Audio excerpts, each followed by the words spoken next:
Hi everybody, who remembers the FlowBee? The thing that has always bothered me about haircuts is when I get home, I'm always fixing it. Probably 15 years ago, I just started cutting my own hair. My parents had clippers, which I used, and then when I moved out on my own, I bought my own clippers, and I've been doing it ever since.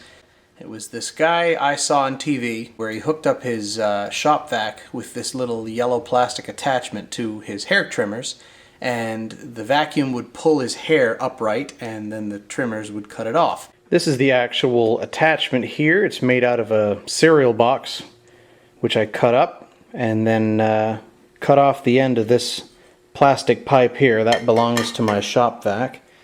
So you can see the pipe inside there. And then I had to put the metal strapping around the outside here because if I hooked the vacuum up to it, this end of it would just collapse. So this then attaches directly to the vacuum cleaner and tape it directly to my clippers. See how that works.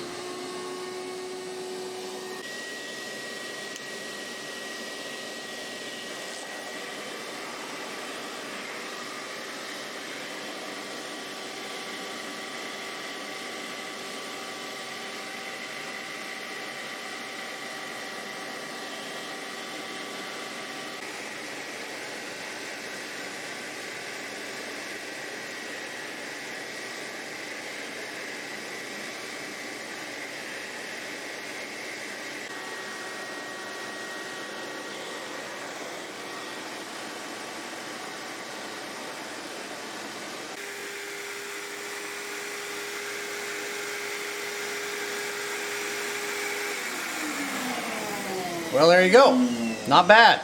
I mean, it's hard to tell without having a shower and having my wife look at it. All things considered, it looks all right. Now I got to do this bit with scissors. There we go. Not a bad first try. I'm gonna have to make one of these out of something other than cereal box, but that does a nice job. So the homemade DIY FlowBee Mach 2 soon to come.